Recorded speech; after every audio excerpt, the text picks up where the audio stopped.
शिरडी के भक्तों के लिए एक खुशखबरी है कि शिरडी के साईं बाबा देवस्थान पर अब भक्तों को परेशान नहीं होना पड़ेगा। उन्हें किसी भी प्रकार की गुंडागर्दी का सामना नहीं करना पड़ेगा और गौमांस देखना भी नहीं पड़ेगा। ऐसा निर्णय हुआ है, ऐसा फैसला लिया गया है।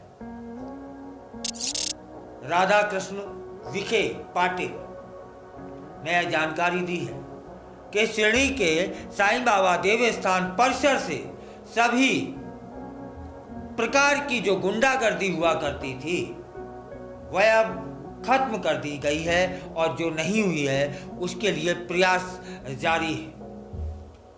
जैसे भक्तों से अत्यधिक किराया लिया जाता था और जिले में बहुत सारे बूचड़ खाने थे, वे सब बंद कर दिए गए। जिले में कहीं भी गौ हत्या नहीं की जाएगी।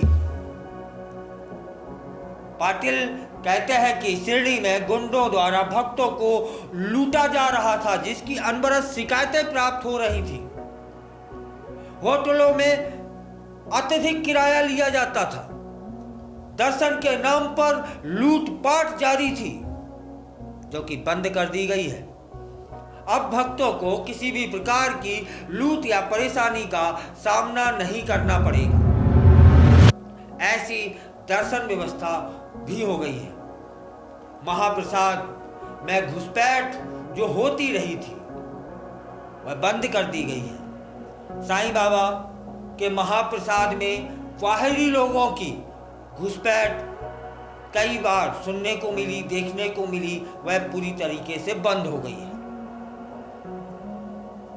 ईंट भट्टे पर काम करने वाले जो लोग हुआ करते थे और गुंडा प्रवृत्ति के जो लोग महाप्रसाद में घुसपैठ बना ली थी, उस घुसपैठ को बिल्कुल सख्ती से बंद कर दिया गया है, ऐसा दावा किया जा रहा है। जब हम दर्शन करने जाते थे तब साईं दर्शन के लिए जो लोग भक्त आते थे उनको टोकन जारी करने की अब व्यवस्था कर दी गई है, जिससे साईं भक्तों के अतिरिक्त अन्य बाहरी लोगों को महाप्रसाद में घुसपैठ बंद हो जाएगी।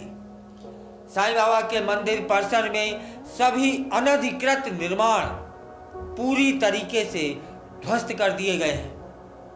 पाटिल ही बताते हैं कि साईं बाबा संस्थान में साईं बाबा के कार्यकाल के संदेशों का एक बहुत बड़ा थीम पार्क बनाने की योजना है। साईं बाबा के जीवन पर आधारित थीम पार्क जल्द ही शुरू होगा भक्तों के लिए। फिलहाल जिस तरह की जानकारी आई है, पाटिल ने दावा किया है उसके अनुसार कि अब साईं बाबा के आसपास कई किलोमीटर तक बूचड़ खाने जो चल रहे थे वे बंद हो गए हैं। अब गौ हत्या नहीं होगी वहां, इस तरह का दावा किया जा रहा है। यदि यह दावा सही है तब फिर यह दावा स्वागत योग्य है और भक्तों को किसी भी प्रकार की कोई परेशानी नहीं होगी। अभी तो कई बार सुनने में आता था कि हम दर्शन करने जा रहे हैं, लेकिन दर्शन के नाम पर वहां पर कुछ स्थानीय गुंडे टाइप के लोग होते थे, वे पैसे लेते थे। भाई, आपको पैसे देने हैं तभी आपको दर्शन प्राप्त हो कर सकते थे, ऐसा कुछ देखने को मिल रहा था। आसपास जो होटल वाले हैं वे मनमाना किराया लेते थे, क्योंकि जब दर्शनार्थी पहुंच गया है तो अब ठहरेगा भी, और ठहरेगा और आप मनमाफिक किराया नहीं दे पाएगा तो रुकेगा कहाँ, उस पर पाबंदी लगा दी गई है। जब हम भोजन करने जाते थे, कुछ लोग थे, वैसे तो साईं बाबा देवस्थान का एक अपना बहुत बड़ा भोजनालय है और वहाँ शुद्ध, पवित्र और ठीक प्रसादी मिलती है। लेकिन वहाँ भी कुछ लोग अपना धंधा चला रहे थे, उस पर विराम लगा दिया गया है।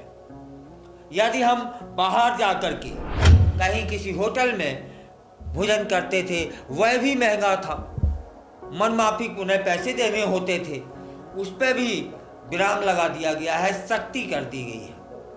और जो भी वहाँ अतिक्रमण था, अतिक्रमण कर लेते थे, फिर अपना व्यवसाय करते थे, वे तोड़ दिए गए हैं। अर्थात अब भक्तों को ना तो गुंडागर्दी का सामना करना होगा, ना अधिक पैसे देने होंगे, और दर्शन भी सुलभ तरीके से होंगे। बस आप टोकन लीजिए और अंदर जाइए। इस तरह की व्यवस्था साईं बाबा देवस्थान पर सुनिश्चित कर दी गई है। अब तब फिर भक्तों को यह शुभ समाचार देना भी जरूरी था कि अब इस तरह की जो आप वर्षों से कुछ परेशानियां देखते और महसूस करते आए थे, अब आपको वहां परेशानियां का सामना नहीं करना पड़ेगा।